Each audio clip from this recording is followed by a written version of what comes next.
Hey, what's up everybody? How's it going? Hi, we're going to talk again about my live, when I went live on Wednesday. Funny stuff. I got some good topics out of it. Also, I want to first we'll get into this. Just, WF. Yeah, people told me he did an interview and he mentioned me and shouted me out. Oh, yeah, I remember that day. I met him, yeah. He said 125th Street. Actually, the Hall of Fame, it was on 106th Street. That's where the Hall of Fame is. Just like that MTV 106th and Park. Yeah, that's where it was, 106th Street and Park. The Hall of Fame, the Graffiti Hall of Fame. And yeah, I remember that. There was about 5 or 6 of us hanging out in there. In the Hall of Fame. It's pretty late at night. Maybe midnight, a little later or something like that. And he came in the Hall of Fame through the projects, the buildings that side. Not 106th Street side. He came walking in. I just remember him by himself, actually. Maybe one other dude lurking off in the distance, but he walked up to us by himself, and there was about 5 or 6 of us there, maybe even more. I remember Lace was definitely there. I think Tove was there, and I think Spawn was there. There was a few people. He walked right up to us. We were all hanging out on the side. He said, I don't remember if he asked if I was Just or if Just was here, because he writes Just and the guy I was hanging out with writes Just. And I don't remember, he might have said, are you Just, or something like that. And I said, no. Or if not, he said, is Just here? And I said, no. But he came as a man, he stepped in there. That's a real dude, man. I can't say nothing bad about Just. You know, he was thick, strong-looking fella, you know. He's a good dude. He did shit. Walked right up to us, yeah, by himself, man. We're like, yo, you know, he's ready to rock. I respect that dude. I got nothing bad to say about him. He's a good dude. We hung out, or he hung out with us maybe another 15, 20 minutes. He wrote some graffiti, and he left. I remember that. Yeah, I have the video, actually, of it somewhere floating around. I've been taking a lot of these little tapes that I got, and a dude that's doing a documentary on me has been able to transfer them onto thumbsticks or whatever the hell they are, the things you stick in the computer with the drive or whatever. And my son could download them onto his computer, and then I could put them on my Patreon. That's what I've been doing. I haven't done that one yet, haven't come across it, but on Graphaholics, that might be the reason. I believe Graphaholics still has that actual footage, but I don't know if I actually gave him. I have a lot of it that was doubled up on bigger tapes, like VHS tapes too. So I still have it, or if not, just go on Graphaholics. I think there's 2 or 3 parts you put. A lot of stuff with me and Skay. Yeah, that was when I was hanging out with Skay a lot. Graphaholics, yeah.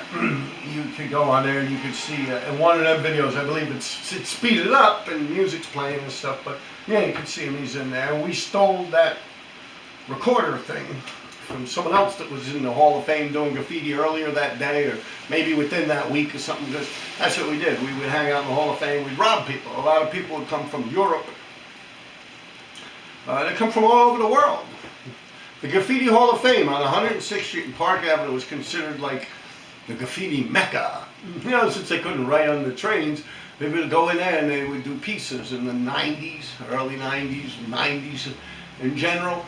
And we'd rob their ass. Yeah, we'd rob all of them, man.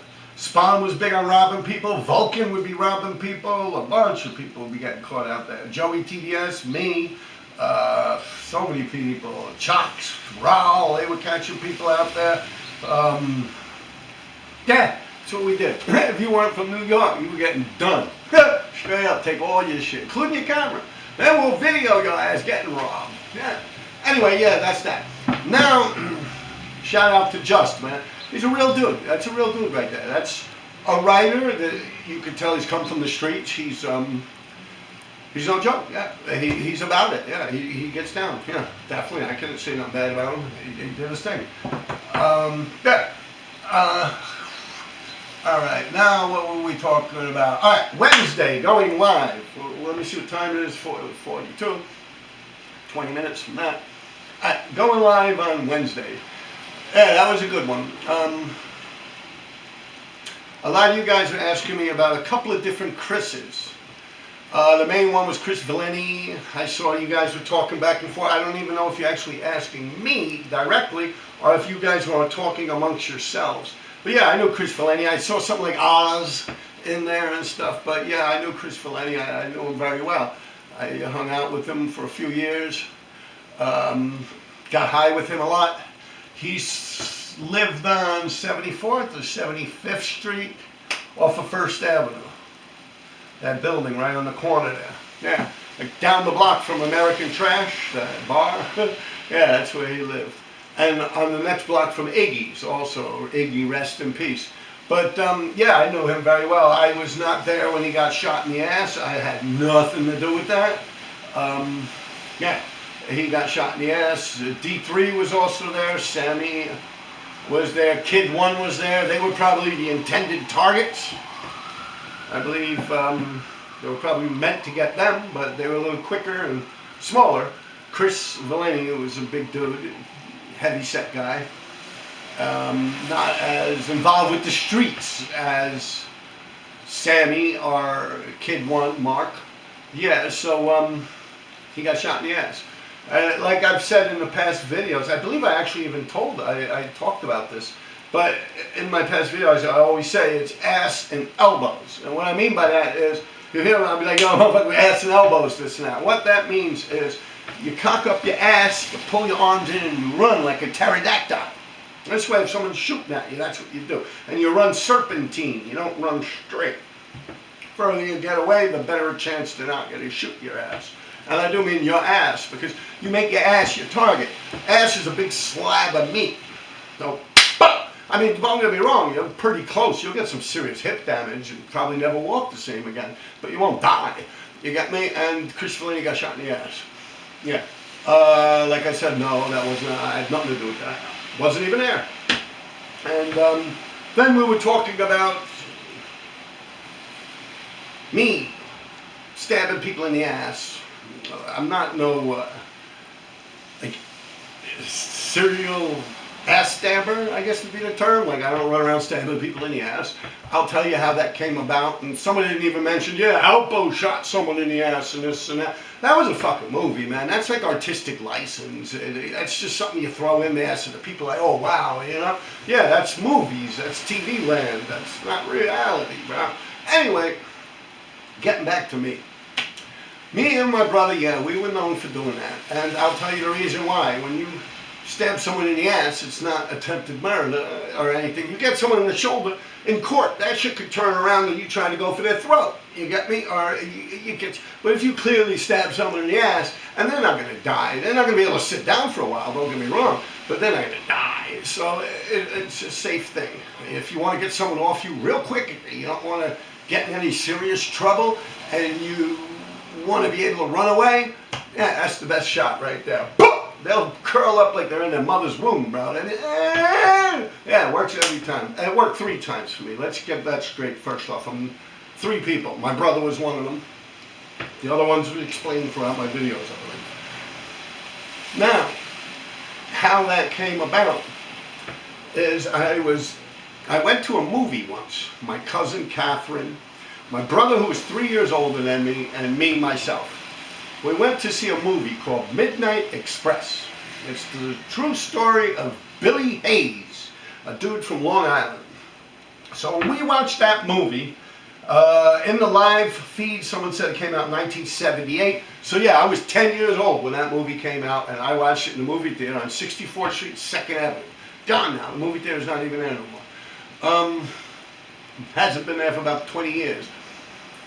Alright, so in that movie, there's a part where it's called Turkish Revenge. Turkish Revenge. You stab someone in the ass. And that's where we got the idea from. So whenever me and my brother got real mad at each other, we're really fighting and going at it, there's a chance one of us could stab the other one in the ass. It's happened. I've stabbed him in the ass, he stabbed me in the ass. Several times throughout life since then. But yeah, we watched that movie, and I was 10 years old, my brother was 13 years old, and we've been stabbing each other in the ass ever since. I shouldn't say that. It's happened a few times, yeah. Some were more nicks and cuts and shit like that than actual punctures. But yeah, the slab of the ass, the big thick piece there, you know, your glutes. Ah, let's call it a glute. That's what it was, a fucking glutes. Stab right in the fucking glute, like the muscle of the leg. I mean, you're not sliding it up into the fucking anal cavity or anything like that. You're just catching it on the side. So let's not get that twisted. And yeah, so when that movie came out, that's what seemed like a safe bet. It was a good idea, so I stuck with it, and it's worked for me. Alright, you have that. So yeah, we went through Chris Valenti, and he got shot in the ass. Chances are he was not the intended target. He was actually hanging out with very close friends of mine, Kid 1, D3, and like I said, Chris Valenti himself was a good friend of mine. I've hung out with him for many years, getting high with him. Alright, we got that. Now, going back to my live feed, someone said, oh, you're a real tough guy or something like that, or I talk tough or I sound tough or something. I don't mean to come off that way. I was sick. I'm still a little sick if you can hear my voice, and if you can remember back, I was like 110 fever. I've been sick all week. Probably got the fucking COVID. But no, I don't. I stuck that shit up my nose. It came back negative. It's not COVID. But I've been sick, so my voice is raspy. I had a high fever. I was sweating. I wasn't feeling good. I still decided to go live that Wednesday, and my voice was real crackly. And let's not forget, I'm a New Yorker. New York. I mean, we'll get into something else with that, but I speak with a New York accent, and it was a very touchy subject we were talking about, and I wasn't feeling good. My voice was dry, so I could see how that would be protrude. I mean, honestly, even in my workplace, I've been accused of that. Like, people come from other states in the country, and they start working with me there, and it's happened a couple of years back where they've made complaints. Like, they thought like I was like abrupt, or I was threatening was the term. It winded up in the law department. Yeah, and no, it's just the way I talk. I mean, I'm very good friends with that person now. They realize, and that's another reason why I'm funny. Like, I make a lot of jokes and stuff like that, and I believe that's part of like a personality. Like I said, you know, I'm all fucked up in the head, so you know, I try to blend in with people and be sociable and stuff like that. And you know, that's my sense of humor. So people feel comfortable talking to me. But I'm a good dude, man. I talk. I'm a New Yorker and stuff like that. But I wouldn't put nothing more into it. And as far as it goes, me being a tough guy, hell no. I've been getting this shit kicked out of me since like before I even went through puberty, man.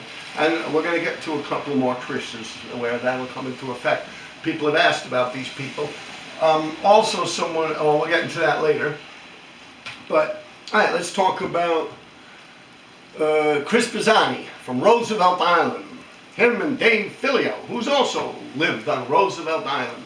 Now, all right, Dave Filio is the person I don't know, I haven't heard about in a long time, but all right, at Columbia University, the college, he's the person in like 1980, like 2 or 3 years before the incident I had with him, he's the person that got into the dorms of Columbia University and plunged like a huge butcher knife into this girl who was raping her and shit like that. And it's all over the news. And then later on, Robert Chambers, who was the person that raped and killed that girl in Central Park, I don't know, they were all in cahoots with each other. These are the Budweiser boys.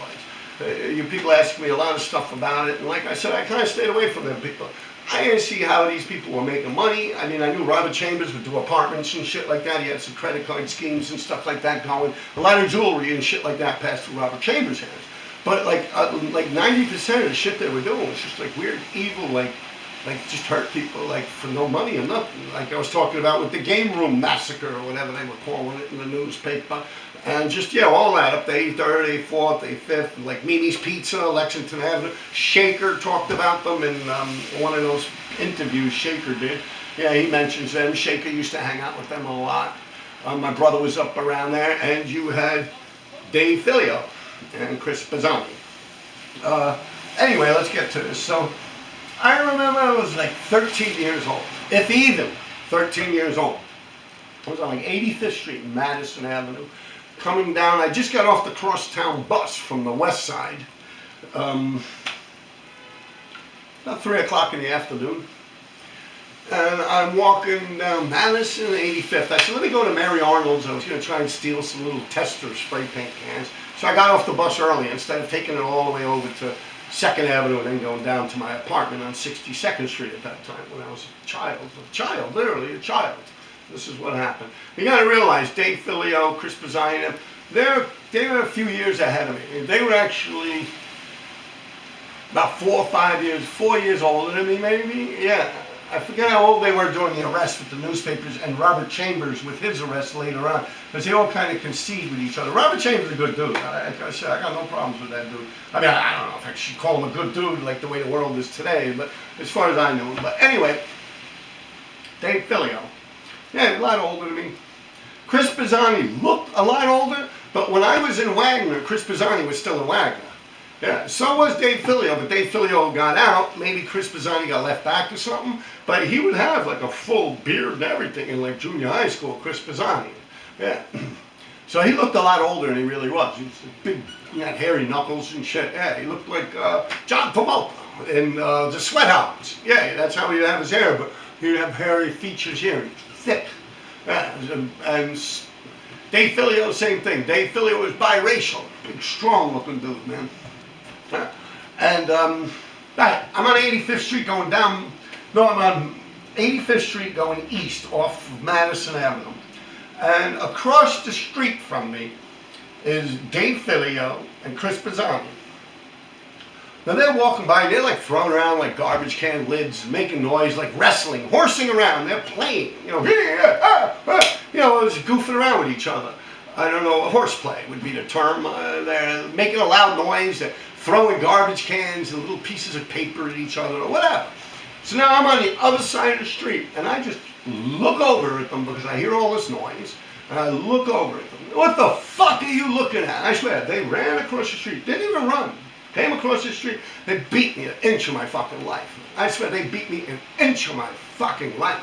I had a punctured lung, all types of shit, man. I was fucked up. They fucked me up so bad, broke ribs, everything, man. Beat the fucking shit out of me. And they're a lot older than me, too, and bigger dudes. People that know me when I was young, I was always skinny and thin, you know. Probably could have ran away, but I didn't see a reason to. I thought they were coming over to say hi to me or something. I didn't know them like that at that point. It's before Wagner. Before I was even in Wagner, PS 167, junior high school. Yeah. They ran on, they beat the fucking tar out of me, man. Beat the shit out of me. I remember my brother went looking for him a little bit because he used to hang out up there with Mimi's and lacing them and stuff, but the truth of the matter is it's just a different animal altogether. I mean, later on, he actually was like running around like stabbing people. I think he killed them or something, shit like that. I don't know if the person actually died, the one up there at Columbia University, but definitely all over the newspapers, probably around 1985. I should have actually Googled a little more information about it, but I know he got out of prison. He's out of prison now, Dave Filio. He's living in Brooklyn, I believe.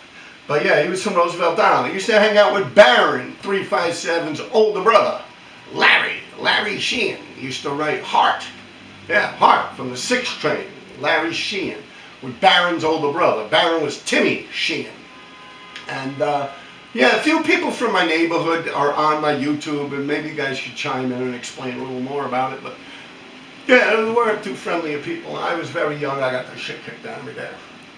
And like I've explained before in the past, throughout most of my videos I talk about me getting my ass kicked. Like when I was out in that layup, fucking out in Brooklyn there, I come sliding down the gravel pit to get to the street. These Italian dudes are over there, they're washing their Cadillac with the fire hydrant. They beat the fuck out of me.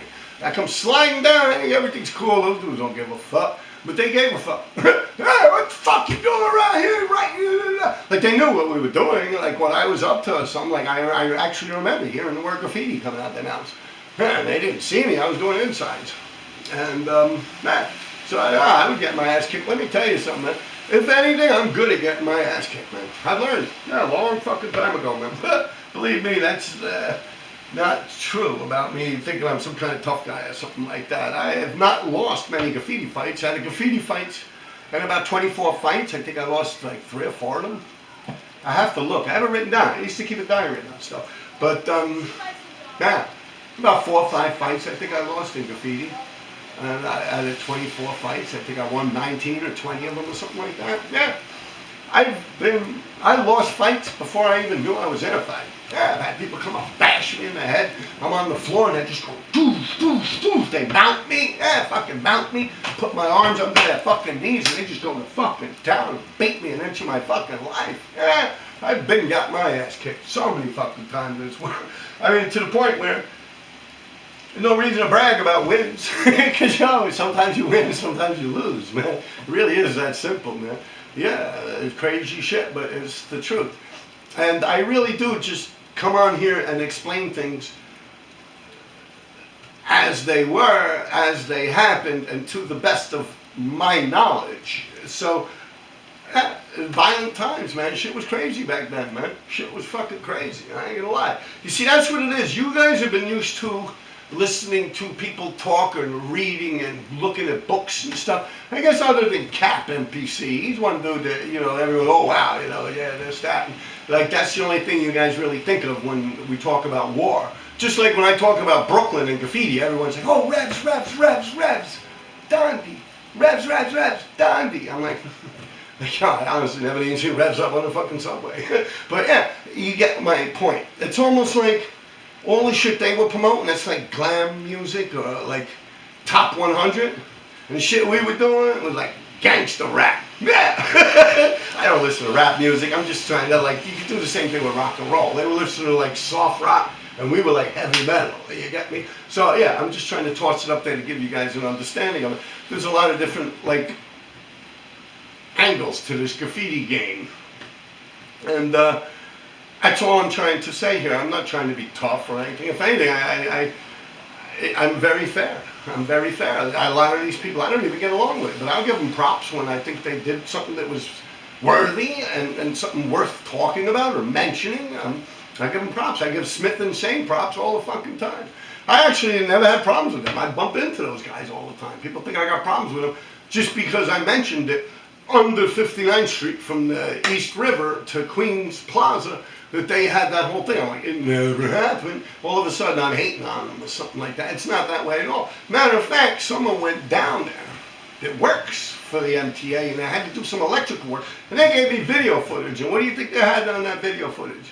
Me. And who else you think they had? Lace, just like I said. And I said that shit months ago. Well, years ago at this point. I think that was one of the first year I did this YouTube. I'm on my second and a half year, almost third year now. Yeah. So and now this guy sent footage. He's like, yeah, it's a shit I saw. I think Lace. I could put that on. He's going down the hatch, and I've said that in the in my video about that. That the only shit down there, me and Lace went down that hatch on York Avenue. We ran a couple of blocks that way and ran a couple of blocks that way, in between before trains came. We knew a train was coming, we ran back to that hatch. And then when the train left, we came back out and ran the other way. And we went as far this way and that way. And like the guy said, that's all that was there. What I said exactly. I have the footage, I could show it to you. He videoed it, he took some pictures of it and everything. I could show it to you. I asked him, I said, you know, I could give you video credit for it. He's like, I don't care about that shit, Rob. I don't know the guy, but he said he don't care about that. But I'm going to put it together. I could put it on. Definitely could put that on. Now, where else were we? Alright, that's Chris Valenti, Chris Bazzani, Chris Wagner. A few of you guys were asking me about Chris Wagner. Yes, I know Chris Wagner very well too. Used to get high with him also. I don't know what happened to him. He died a couple of years before Raul, John Horgan, and Jute, Justin Oren. Both of those guys died. I guess Justin died kind of recently, over a year by now. But yeah, and John Horgan died like a year and a half, 2 years before him. So Chris Wagner probably died about 5 years ago. Yeah. So yeah, I don't know what happened to that. I was reading about it in the paper. I believe they were charging his father with the crime or something like that. I don't know. I didn't really look into it after that. What can I say about Chris Wagner? Great guy. Great dude, man. Never had a problem with him. He was into some weird, not weird shit, but some serious shit. Yeah, he was a good dude. Never did me no wrong. He's actually helped me out a few times when I was down and out. Yeah. Got high with him a few times.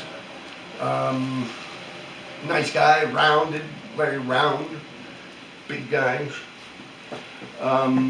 Younger than me by far. Yeah. Yeah, that's about all I can say about him. That's Chris Wagner. Rest in peace to Chris Wagner. And rest in peace, yeah, definitely. Who else is there now? Someone else they were talking about. Some guy, John Paul. You had mentioned, I blew your name up, I hope that's all right. You had asked me you talked about Frankie and Drone, and how is PK doing? Well, PK Note is doing fine. He actually watches these. He'll probably watch this and then comment on it. John Paul was his name, I believe. I could probably look it up on this phone if it takes a while. But he asked about that, and he was like, Frankie Gator was a good dude. He didn't say Gator, but that's what he's talking about. I remember that time when Frankie Gator used to work for Drone. Yeah, I was around at that point. I sold a house to Drone at that point. And yeah, that's when Frankie Gator went legit. He had a little baby daughter, I believe. And he tried to do the legal thing, and of course he's dead now. It didn't work out for him too well. Drone gave him a lot of chances, and Drone's a very nice person, a very good human being. I don't know what happened over there, but yeah, I know Frankie Gator, he tried to go legit. It worked for a couple months, maybe a year, and he didn't work no more. He went back to the street life. Alright, Frankie Gator, yeah, I believe that. Yeah, it was John Paul. And he asked for me to tell PK Note hello. So, PK Note, John Paul says hello. Pretty sure John Paul. Yeah. He says hello to you. Maybe you could get in touch with him and say hi to him or something like that. He definitely knows you. He knows people I know and situations and stuff like that from what I can read in the comments. Alright, yeah, well, that's not that dude Astoria. My brother was locked up with that big dude Astoria. Nah, probably a different dude. But yeah, my brother was telling me some dude got sent out, but big guy. You know, Astoria that knows PK and all them guys. You know, up in Clinton, or Kasaki, one of them. Yeah, Clinton. That was back when he was in Clinton, state prison.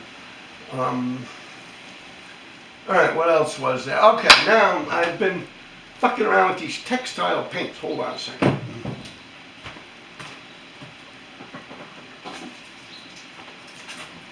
You know, let me put this down. You see it? Let me put it right here. I'll explain it to you. I know it looks like a plug, right? Hold on, people. I'm not nowhere but right here. Just want to smoke a little weed, man. But now my lungs are getting back.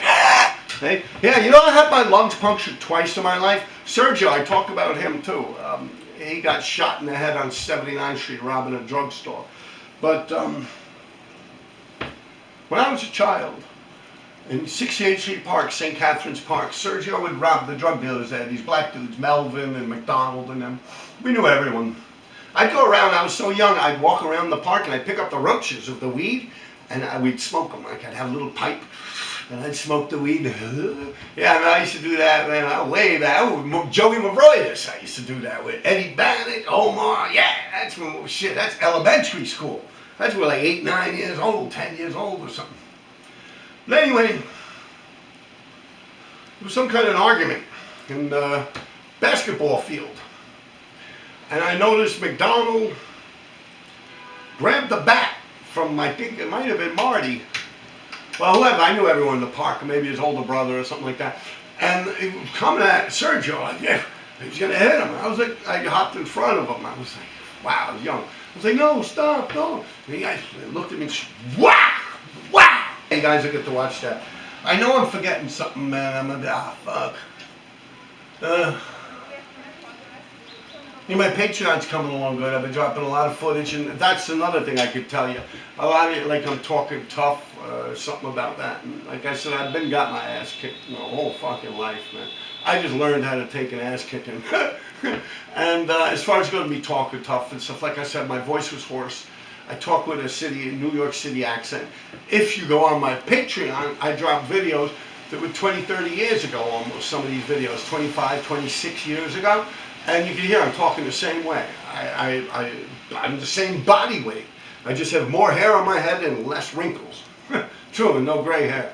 Yeah, you can look at that shit. You can see Joey TDS is in it, Part TDS is in some of them, Chalks is in them, Ripe is in it, a bunch of people. You know, and there's more to come. I have so much more footage to put on. Yeah, you could definitely hear that I talk exactly the way I'm talking now. Like I really don't come on here to like pull off some kind of charade, like an act or something like this. And I don't know if it's insulting or what, but you know, to say that it's not an act, like it's really not. Like people that know me will tell you that's Rob right there. But I don't know. And I'll tell you something. I used to go out with this Israeli girl, Yael, and she used to try and correct me a lot. She was from Israel. And when she came over here, you know, it was the cutest thing, you know. And then all of a sudden, she started correcting me all the time. And I do try to correct it. And I don't think it's something that I should have to correct. I should never be uncomfortable in my skin. It's took me a long time to get comfortable in my own skin. I've really just been like a charade, like yeah, like a chameleon. You know, you're this way around this person, that way around that person. I guess, what is that, fake or something? But it's a criminal. Like, that's how you got to be. You wind up not being. You got to be able to evolve, like my tattoo says. And I don't mean to come off that way. And like I said, that's why I throw a lot of humor in my stuff and everything like that. And yeah, yo, push like, man. I see a lot of you people watching this shit. What, you don't like my fucking videos? All they hear about is how many people love my fucking videos, but y'all can't hit a like button. I've been subscribing like crazy, man. I'm subscribing a lot. So that's good. But yeah, you can push the like button a little bit. Make me feel loved, man. You know, I need validation.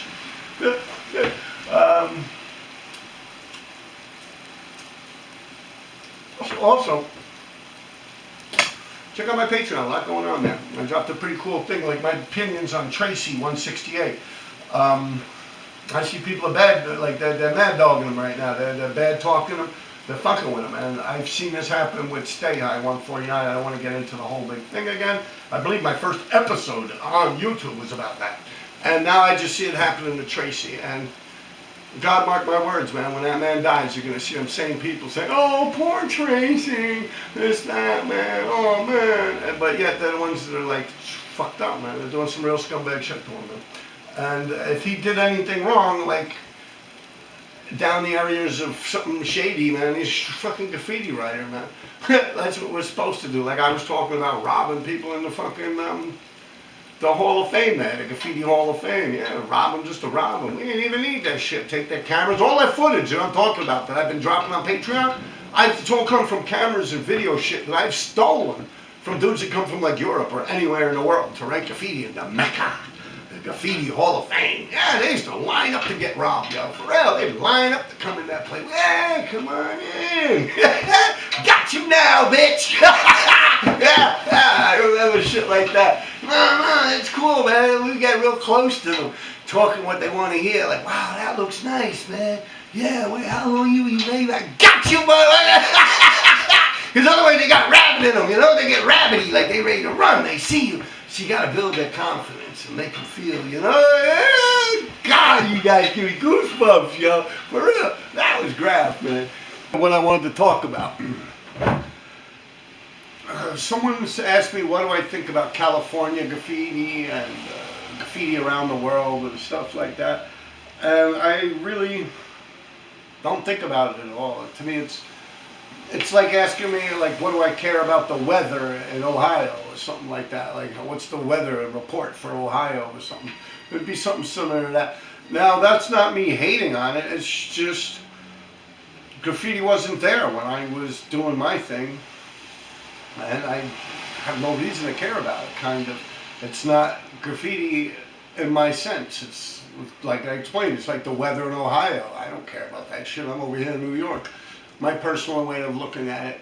And on another note, I was born in California.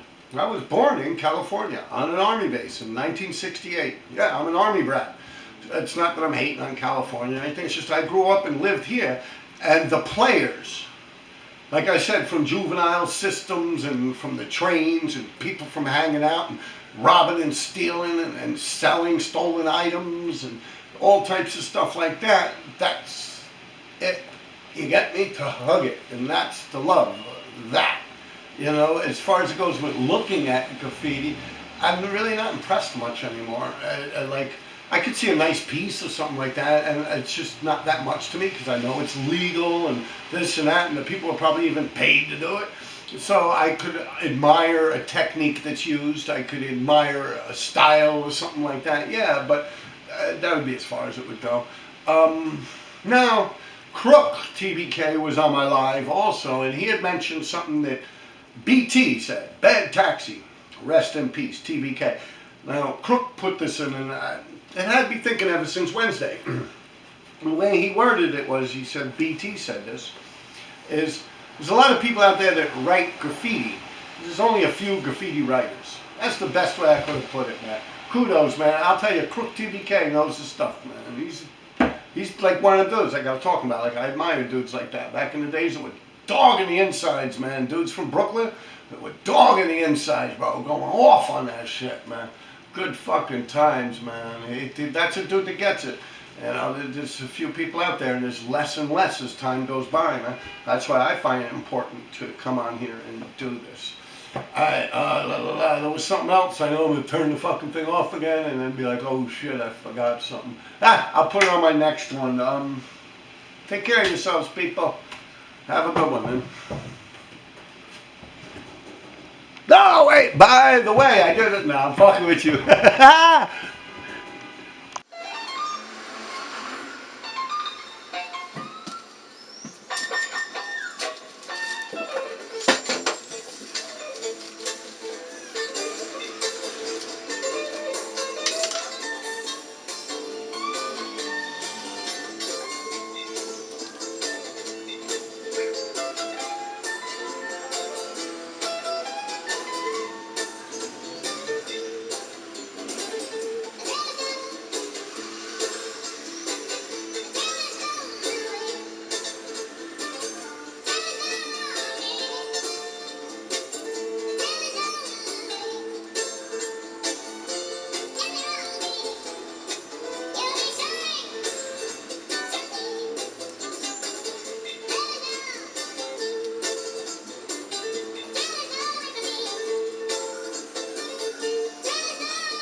It's the same stuff, it's just I broke it, so I don't have to squirt it.